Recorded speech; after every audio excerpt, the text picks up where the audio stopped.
Hello. I'm recording this on my phone. Usually I record on my iPad, but my iPad's really getting old here and it's starting to not charge very fast. So I'm impatient and I'm going to use this instead. I asked you last week to submit your stories to me that I would read them. First, let me tell a story to you. I took my SATs again this morning. I feel really good about them. I think I've been overperforming. I took these mints with caffeine in them before my exam, and with those, I've been significantly overperforming where I confidently feel I am, and I hope that trend holds true for the actual SAT. Please, I just want a 1,500, or really just a 700 on both sections would help me out significantly. But that's besides the point. I have a computer. Thanks to you, my money from YouTube bought this computer. I am here to thank you because I would not be able to buy this very nice and expensive computer without you watching my videos. So thanks for watching my videos and helping me get this new computer that I'm going to use for college. It's a very nice computer, and you can turn it over and it turns into a touch screen. And I'm going to read your comments using this computer because, like I said, my iPad's shitting the bed and I'm impatient. Oh, that's right, I have ads. I usually don't get ads on my own videos. That's weird. All right, I'm just going to read your stories. I'm just going to go. Let's just get into it. Dude, your hair is so fire. Thanks. If you run for mayor or president, I'll vote for you. I will someday, probably. Unless I have a huge change of heart, which probably won't happen. I don't have those very often. Aw, I'm not much older than you, but I can tell you're a bright kid and I wish nothing but the best for your college life and work thereafter. Keep the videos up. You're a cool guy, Mr. Carrot. Thank you. Story time! I work in a small gift shop where I have to write each item name into the system when I ring it up. So during Christmas time, when it got fast-paced, I started making the description shorter. For example, I shortened sweatshirts to sweat with another word to describe the piece of clothing. However, one time I was ringing up a baseball sweatshirt and I wrote ball sweat into the description box, and I was soon in tears of laughter to the point where I couldn't explain my outburst to the customer. That's really funny, actually. I'm gonna heart that. That's really funny. My stories are either too long or too depressing. Congrats on the scholarship, very deserved. If you're into war historical films, I definitely recommend All Quiet on the Western Front. Absolutely incredible. I did win another scholarship for $1,000. It was the Green Up Scholarship. And here in Vermont, the first Saturday in every May, we have something called Green Up Day, where everybody goes out and does nothing but pick up garbage. And it's not required or anything, but it's just a community thing where we keep our streets clean, and it really helps make the place look nice. If I'm president, I think Green Up Day should be a federal holiday. And I think on the first Saturday in every May, everybody in the country should go out and pick up garbage. That's my first pitch for president of the United States. You said you recommended All Quiet on the Western Front. I said I have seen it. I have. Oh my God, beautiful movie. Gore is not my thing. If you have gore in your films, you have to use it well. And I think All Quiet on the Western Front used it beautifully. Hacksaw Ridge and Zero Dark 30. I will also watch those at some point. I'll put those on my list. Right now I'm watching the X-Men movies to get ready for Avengers Doomsday. I'm so hyped for Fantastic Four. I cannot tell you how excited I am for Fantastic Four. I have not been this fangirlish about a superhero movie since probably Endgame. I'm so excited. Imagine if you become president and Twitter finds your old YouTube channel. That's why I'm watching what I say. A lot of times I think of jokes and I'm like, no, that can be taken out of context. No, that's slightly offensive, and I don't say them. Oh, no. Our air quality is slightly poor for people with concerning health conditions like asthma. It's because Canada's on fire right now, and we have to breathe it in. A Mariah Carey song used to scare me. I was in my senior year of high school. I remember not feeling anything, which I didn't really understand at the time. I recently found out that this was just an extreme numbness. So stupid little 17-year-old me thought I would scare my emotions back into life by watching a horror movie. It was October 2022. My options were Barbarian, Smile, or The Invitation. I picked Smile, great movie by the way. I walked an hour, didn't have my license yet, to the nearest movie theater to see it. The movie itself didn't seem that scary while I was watching it due to my numbness. I'm gonna pause there. Yeah, I when I was in a freshman in high school, I was not happy, and I I often experienced that sense of like nothing just felt the same. You know, like you felt something slightly good happening could like make your day because you had been so numb, so deadpan for so long that even the slightest change of heart could drastically shift your mood. And I don't know if that's how one describes bipolar depression. Probably not. I imagine it's I'm imagining it's worse than that, but it did leave a mark. I was pretty scared after that. I could barely function in my daily activities. I remember I was supposed to be working on my senior thesis then, which I got a C on. Sometime later, between 1 to 2 weeks probably, I had a dream. It was in a dark house.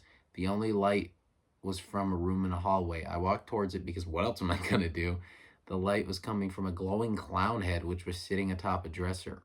It said the word living in a fairly calm tone before saying alive in a furious way that could describe it as hating my existence. Its hair also started spinning clockwise on its head as it said this. I slam the door shut and walk away. It opens the door, now with a full body. I wake up, it was just a dream, but it appears in front of me, a hideous smile across its face. I thought to it, what do you want me to do? I got the notion that it wanted me to do some hand stuff, so I did. I was terrified. Can you really blame me? It disappeared when I started doing it. I thought about stopping, but it came back. I finished and tried to go to sleep. And for the next month or so, I could only sleep a couple hours before waking up. When I woke up, I would turn the light on in my room and the radio to keep my mind occupied. This is where the Mariah Carey part comes in. Always Be My Baby would come on, and it scared me because I thought I was going to live with this thing forever. As the song goes, you will always be a part of me. I'm a part of you indefinitely. Boy, don't you know you can't escape me, oh darling, 'cause you'll always be my baby. I did eventually learn to sleep at night. I later found out that the hallucination I had was due to my lack of sleep. I was probably sleeping fewer hours, and it was probably terrible sleep. Anyways, I love your videos, man. Keep posting. Stay safe. Jesus Christ. I get pretty bad sleep, but never that bad. Yeah, that's a lot. That's sorry you had to go through that. When I was doing my bronze D of E, which is like the thing you do in year 9 where you go camping and can't shower for 2 days, I was tasked with being at the front of the group with a map. To preface this, I had little to no geographical knowledge on how to use maps, which meant we got lost. Long story short, we ended up in a field with 2 angry bulls who made sure we knew that our presence wasn't wanted by chasing us. We had to run through what I hope was just mud whilst carrying a 16-liter backpack, a very, very big bag. I don't speak liters. 4 gallons. That is slightly larger than my backpack at school, and my backpack at school is huge. After hopping a stone wall, the lady who was meant to be assessing us told us that we were in major trouble for going against the countryside code. Didn't even get my Duke of Edinburgh adwear after almost dying. Don't recommend. What a dick. Dude, I would have given you so much more than that. If I was your lady who meant to be assessing you, I would give you the Duke of Edinburgh adwear. I don't know what any of that means, but I would give it to you. I have a little cousin named Noah. We were both each other's favorite cousins. When he was 3, we were playing together, and I was laying on some stools I put together. Also, just to be clear, we never play rough, but for some reason, this little boy decided to push me off of the chairs randomly. My mom and Tia tried getting him... My mom and Tia? Tia? Aunt. It's aunt. I'm so smart. Tia is the Spanish word for aunt. Hablo español mucho. My mom and Tia tried getting him to say sorry, but he was, quote, busy playing dad-ass game, Mario Kart, and did not say sorry until 30 minutes after. To this day, 3 years later, I have no idea why he pushed me. I have so many stories about him, but that one is by far one of my funniest. For a story, I have one about this couple in the cinema. A few years ago, me and my friend had gone shopping all day at the shopping center and got bored, so we decided after a really bad lunch at TGI Fridays, but that's a different story, to go to the Cine World and watch Chamber of Secrets, because they were replaying it. This was when we were still unaware of some things the creator has said. But anyway, we got these 2 seats in the back row, which, thinking about it now, was an awful idea. We go in the cinema and it's practically empty except for us. This guy and his 2 kids a few rows in front of us. I'm not bashing you. I have really hard time reading when there's no commas in a sentence. Not that I'm not yelling at you for not using commas. I'm just having a hard time reading. And this couple a few seats to my left, we were only a few minutes into the movie when, like, I'm talking the scene where the cat gets frozen and we hear this giggling, but thought nothing of it. Like me and my friend made some jokes about it, but didn't think of it again once it had stopped. Until we were like halfway through the movie, we look over and we see that girl has gotten up and sat on her boyfriend's lap. To this day, I still hope that they were just making out. But still, the rest of that cinema experience has traumatized me forever. Wish I had the guts to go get an employee instead of just sitting there. Still don't know what about the cinema makes people want to get it, especially at a kid's movie. Yeah, that's terrible. Oh my God, you should make a YouTube video about it. I heard those do well. Had this friend in elementary school who's a very, very white person, and we were both obsessively in love with K-pop, especially BTS. And one time, we both were hanging out at my house, and we were just sitting and talking about, I guess, people we hated. And this girl, for real, said, I just wanted to carve them like a cardboard box, I think, while acting out with her hands as if she was holding a knife and carving something. And I was like, oh, okay. Anyways, later that night, my sister was driving us back to her house, and we started blasting BTS music. And she was talking about how she did the same actions that one of the members do. For example, laughing while slapping their knee or having the same laugh as them. And then she would sometimes say random Korean words, and even told me that she says Uma, mother in Korean, to her mom. So I was like, oh, you're a Korea-boo. Korea-boo. I used to date my best friend in 6th grade, but we broke up like 8 months later.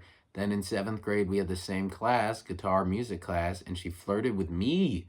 And I went along with it for a few months. I even told her I liked her again, and this girl says, I have mixed feelings about you. What? Baffled, honestly. Then, not too long after all of that, this girl dated an acquaintance, and I was left heartbroken again, and she never told me. I even asked a mutual friend if they were dating, and this girl said they told me not to tell you, but yes, they are. The hell you mean they told you not to tell me? Y'all weird as fuck, so I stopped talking to all of them. Good choice.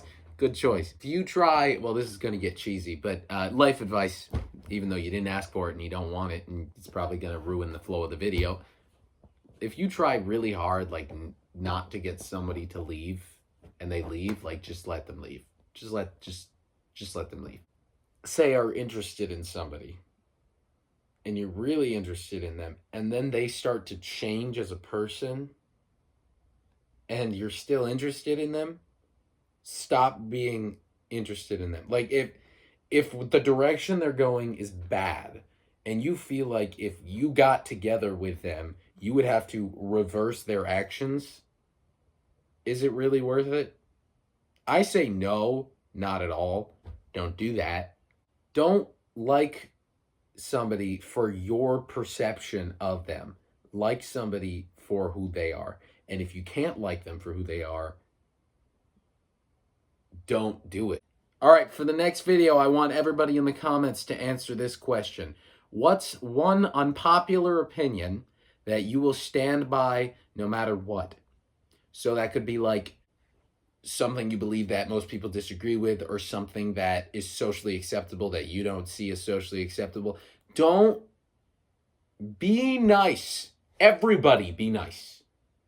Be nice, or else I will delete your comment. Do not try to avoid stuff that will unleash a hellstorm, and try not to unleash a hellstorm. This could go very wrong very fast, but I'm counting on you to make entertainment. This is fun, happy time here. We're all friends here. Not a place for politics. The future president's YouTube channel is not a place for politics. Anyways, thank you everybody so much for watching. If you liked it, please consider subscribing. And as always, I'll see all of you in the next video. Peace!